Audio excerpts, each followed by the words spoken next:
My mother didn't tell me not to come home like it was rejection. She said it gently, almost apologetically, like someone explaining bad weather. Your sister just doesn't want drama this year. There are sentences that sound reasonable on the surface, but leave a strange aftertaste, something you can't quite argue with without appearing unreasonable yourself. Drama. Such a convenient word.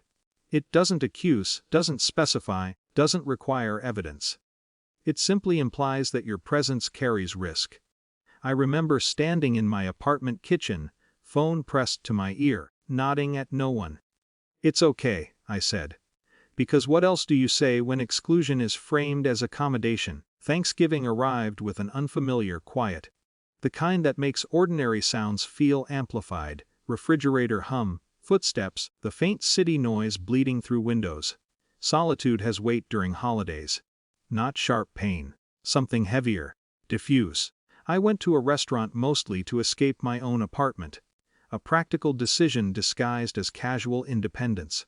The place was warm, crowded, saturated with conversation and the clatter of plates. Families everywhere. Laughter rising and falling in waves. I chose a small table near the back. Patterns repeat. Halfway through my meal, I became aware of the family at the next table. Not because they were loud or unusual, but because of the easy, unforced way they occupied space together. Comfort without performance. No careful politeness. No conversational choreography.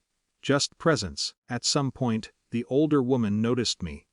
People sometimes sense solitude the way they sense tension, not visually, but atmospherically. "You shouldn't be sitting alone today," she said. It wasn't intrusive. It wasn't pitying. It sounded like simple observation. I smiled. Instinctively defensive. "I'm fine." She studied me with the calm confidence of someone long past social hesitation. "Nonsense." Her husband shifted slightly, making space. "Join us." The invitation carried no drama, no ceremony, no emotional pressure. Just warmth extended without analysis. I hesitated long enough to make politeness possible. Then moved. That meal should have been forgettable, a pleasant anecdote, a small human moment. Instead, it became something stranger. Because nothing remarkable happened. No profound confessions, no emotional bonding montage, no cinematic connection. Just conversation. Ordinary wandering conversation about food, work, minor inconveniences, stories that carried no psychological stakes. And beneath it, something quietly destabilizing. Ease. No one managed me. No one braced for impact. No one treated my presence like a variable requiring adjustment. When the evening ended, I thanked them with the awkward sincerity of someone aware that something disproportionate had occurred internally. "We'll see you next week," the woman said, not asked, stated, and somehow, that certainty bypassed the reflexive distancing I had long mistaken for normalcy.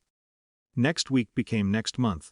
Next month became habit. Attachment rarely announces itself, it accumulates: birthdays, dinners, mundane errands, casual check-ins. The slow, almost invisible layering of shared experience that eventually hardens into something structurally indistinguishable from family. No grand declarations, just consistency. Years passed with unsettling normality. My biological family receded not through conflict, but through inertia. Calls became occasional, then careful, then administratively polite. Meanwhile, something else solidified, not replacement. Expansion. Belonging built not on obligation but choice. The legal adoption happened quietly. By then, it felt less like transformation and more like documentation catching up with reality. Paperwork formalizing what daily life had long established. No one celebrated dramatically. We went to dinner afterward. Life continued. The wedding came 5 years after that Thanksgiving, a gathering of intersecting worlds. My parents attended.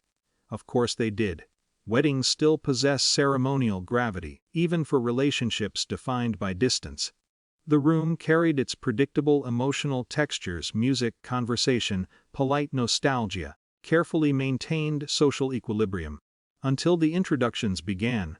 There are moments when reality shifts, not with confrontation, but with simple language delivered in neutral tones. And these are my parents. A pause. subtle, but unmistakable. My biological parents stood nearby, smiling politely, waiting for clarification that did not arrive, because there was none to give. No scandal, no revelation, just fact, legal, irrefutable confusion moves visibly across human faces, a slow cognitive recalibration where expectation collides with information that refuses easy reinterpretation. My mother's expression didn't break, it rearranged, a much quieter phenomenon. "We didn't know," she said later, voice unsteady in ways I had rarely witnessed. And again, as with so many family fractures, I believed her. Because exclusion is often less intentional than cumulative, small decisions made for convenience, comfort, temporary peace eventually calcifying into permanent distance. "I know," I said, not bitter, not forgiving, simply accurate. Around us, the wedding continued with indifference typical of large gatherings. Glasses clinked. Music swelled.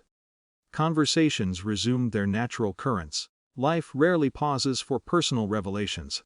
What lingered was not triumph, not vindication, but something steadier. The quiet, almost disorienting realization that belonging is not always something you repair. Sometimes it's something you encounter unexpectedly, sitting at the next table, offered without negotiation. Owen recognized only years later for what it truly became.